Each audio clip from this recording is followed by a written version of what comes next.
Am I the a-hole for embarrassing my wife by taking our son from her in front of her family? So I, 30 male, have a 5-year-old with my wife of 6 years, Chloe, 28 female. Never had a big issue between us. Truly is my best friend and someone until recently I trusted fully. So, I do not have a relationship with my mom, and I haven't since I was 15. Without going into all the details, my mom broke up the family to marry some dude. I told her when I was 15 that if she chooses this road, then there wouldn't be coming back. She was making a selfish decision and needed to think about it. She chooses to stay with a dude and move in with him. I haven't seen her since. I told her last time we spoke, my 18th birthday, that my kid will never know her and that is my wish. She broke up with this dude a few years ago and tried getting in contact with me. When I blocked her, she tried my wife, who I informed of the situation, and she agreed that she would never contact my mom, which was hard for my wife to accept because she doesn't have her mom anymore. My wife was pushy at first about me opening up to reconciling, but when she learned I wasn't budging, she learned to accept it. So, this weekend I'm fixing the Ring doorbell we have and finally learned how to see the old footage. That is when I see my mom on the camera. I go back months and see her more and more. During work, she was stopping by for hours at a time. My wife on the camera letting her in. I texted my wife asking why she let my mom see our son. No response. Hours go by, nothing back. I knew they were at a family day thing, so I printed pictures of the videos, wrote a letter that stated how upset I was, and laid out my plans to go stay at my dad's with our son till I knew I could trust her again. Then I drove to the party, walked into the backyard, said hello to everyone. I made sure nobody could tell I was mad. But I grabbed my son, walked up to my wife, and handed her the letter. Told her to check her phone and read the letter privately. I told my son we had to leave, quietly packed up his stuff and headed to the car. My wife read the letter in this time and ran over to me, asking if we could talk. I said it wasn't the time or place, that she could call once I got to my dad's. She then caused a scene crying and begging to talk. I didn't want a scene, so I left. I got to my dad's and then we talked. She's saying I'm an a-hole for where I did this. I said she's the one who broke down in front of everyone. I didn't cause a scene. She did. I tried making it as low-key as possible. She chose to not answer her phone. She chose to read a letter in front of everyone when I said not to, and she's the one who cried and begged for a ride home. So she embarrassed herself with her actions. I've been staying at my dad's since Saturday and we plan on coming home sometime this weekend. But I don't think I need to apologize. But I'm still being called a-hole. Am I the a-hole? Now for the top comments. Not the a-hole. That is a very deep betrayal. As someone who was estranged from my father for some time, this would be utterly devastating. And I'm so sorry. I hope she thinks very deeply about what she's done and does everything in her power to regain your trust. Something I haven't seen many people mention, the kid is 5. He's old enough to talk. Sure, he's not waxing lyrical on the merits of Chaucer over Shakespeare, but he's old enough to be able to say, "Daddy, I saw Granny today." But in the last few months, the kid hasn't let anything slip, which to me suggests he has been coached to keep it secret. That hadn't even crossed my mind. I'm estranged from my mom, and if my partner was letting her into our home without my knowledge, I would immediately leave, let alone seeing our child without my knowledge. And then that adds even more layers to the whole thing. How did the kid not let anything slip? Had to have been coached, which is playing with freaking fire. Everyone sucks here. Sure, you made it as low-key as possible. Apart from the fact where despite your son not being in any immediate danger that would warrant urgent intervention on your part, you just had to do this in public, instead of waiting for her to get home. And don't act like it's all on her for not wanting to wait to read your damn letter to figure out what the hell was going on, or subsequently freaking out. Let's face it, you wanted her publicly humiliated. And while one can argue whether or not she deserved that for blatantly disregarding your wishes regarding contact with your mom, if you want this marriage to survive the situation, admit you acted out of anger, so you can focus on the actual problem and see if that's something you two can fix or not. I think you're definitely reaching. Did you just glaze over the part where he had already texted her multiple times before writing his letter and going over there to get a son? He might not have handled it perfectly, but saying he wanted her publicly humiliated is far stretch. He doesn't need to apologize for his feelings. She lied to him and disregarded his wishes for months. Next story. Am I the a-hole for not forgiving my parents when they tried to force institutionalize me? I, 42 female, started having very severe panic attacks. I'm talking loud, long, messy panic attacks. My husband and I have been married for 19 years and have 3 children, 18, 17, and 13 at a time. It obviously was extremely difficult for all of us. January 2021, I went on disability and entered into an intensive outpatient program to help sort out why I was having these panic attacks and how to prevent them, and spent 12 weeks in the program. I was trying to do right by my family and do what was best for me. My IOP ended on Thursday, April 29th, and my husband and my dad asked me if I was better. I was caught off guard by this, as I was still processing what I went through in my program, and protectively replied no because I wasn't ready to share how I felt. On Monday, May 3rd, my husband told me I needed to either go to our cabin for a week or be institutionalized, and that my father and mother would back him and they would kick me out of the house. We rent from my parents if I didn't go. I was understandably confused AF, even more so when I called my father in tears to confirm this. Apparently, they thought I was bipolar, but that's no excuse, especially as I was being very closely monitored by the medical professionals. After an hour of driving, I had to pull over as I was hysterical. It took my BFF, who is an MD, to convince my husband that not only was this not okay, but there wouldn't even be a program that would take me, as I certainly wasn't a threat to myself or others. This whole thing was driven by my mother. My husband really doesn't understand much about mental health or anything medical. I was mortified, but I went home. During this time, my hand had been going numb, on and off, but figured it was due to the stress of the situation. On Friday, May 7th, my whole arm went dead due to stroke. It turns out I had a disease in my carotid arteries, but a stressful event pushed my brain over the edge, so to speak, causing the stroke. I told my extended family, brothers and parents about the stroke over Zoom, as I was still emotionally gutted by their attempt to force institutionalize me. I told them that they were not welcome at my house for the time being, as their presence was highly triggering after what they did. My husband feels horrible about what happened, entered therapy, and has made a lot of progress. My parents, on the other hand, refused to apologize, as they only had good intentions, which is very hurtful, and have repeatedly said they aren't sorry they did it. My brothers all think I'm the a-hole, as I won't forgive my parents and let it go so the family can all hang out again. I don't feel safe when I'm with any of them anymore. I really can't see how I'm the a-hole. So please, I want honest opinions. Am I the a-hole? Should I just let this go? Some added info. No, I did not have a history of panic attacks. It was a very sudden onset. At the same time, I dropped 30 pounds without trying. It was very scary. All of my symptoms were from the disease that helped create the perfect storm for my stroke.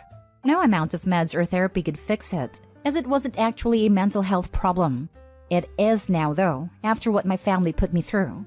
Many people have expressed concern for my children, and I want you all to know that I appreciate that. I promise I try to keep them as far away from my panic attacks as possible. I would isolate in the bathroom and scream into a pillow. I would often get to the point that I couldn't feel anything around me, and they were terrifying for me and the rest of my household. My mother called CPS, again because she thought I was manic, and CPS saw that we were literally doing everything we possibly could, given the situation. They were very kind and supportive. The worst things in the world are done with the best of intentions. Dr. Alan Grant. Not the a-hole. The road to hell is paved with good intentions. Really old saying. Not the a-hole. You can't forgive people who never ask forgiveness. Thank you. That's exactly how I feel. More than once, I literally begged them to apologize, even if they didn't mean it, to help me get past this. I am honestly surprised you forgave your husband. For me, that would be divorce-worthy. If he knew I was sick and struggling, it essentially kicked me out of my own house, threatening that either I leave my house when I was vulnerable or he would try to institutionalize me or make me homeless. I would change the locks the next time he was away, file for divorce, and look to move somewhere my parents definitely wouldn't know. Also, you have tenant rights, especially if you pay rent. Don't let anyone bully and threaten you. Kicking you out is illegal. Honestly, I'm still considering it. My current goal is my health, my kids, and getting back to work FT. Then I'll decide what to do about my husband. He may not be in the picture long-term anymore. Next story.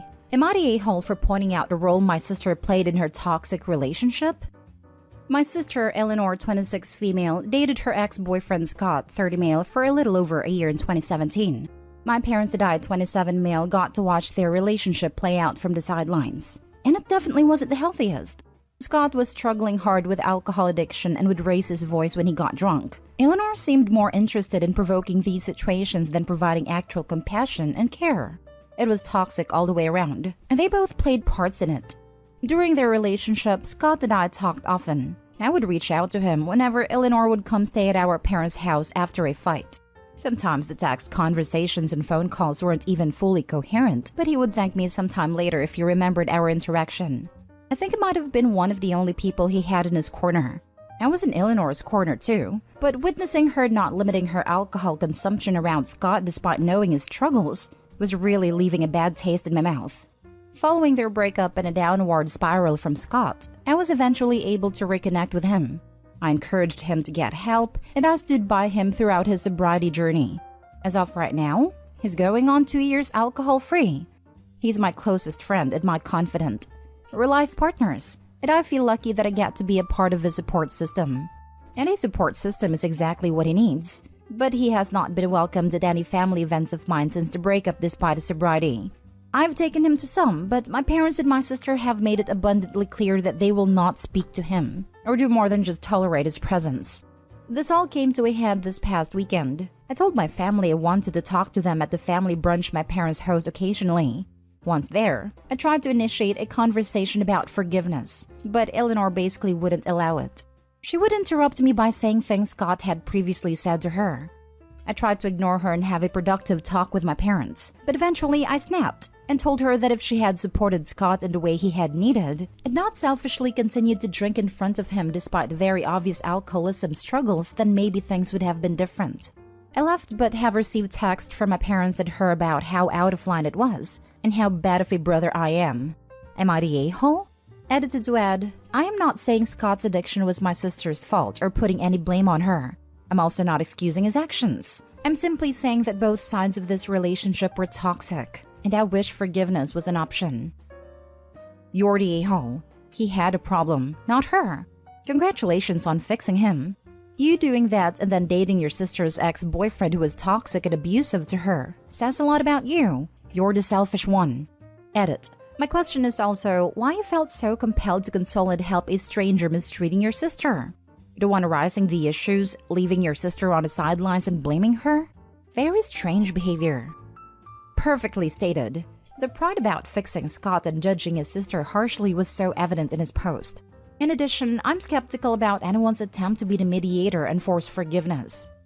You're the a-hole for initiating this weird relationship with your sister's boyfriend at a time and current ex.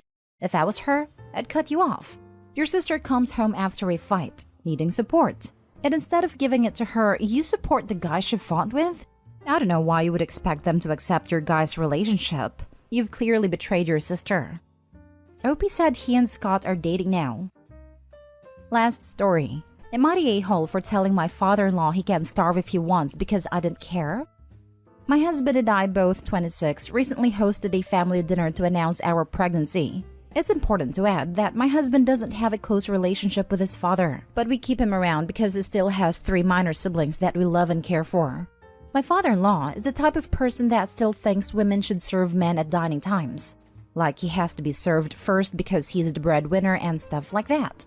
We usually don't care since we mostly ignore them. However, this time my family was present and we consider he fooled around and found out.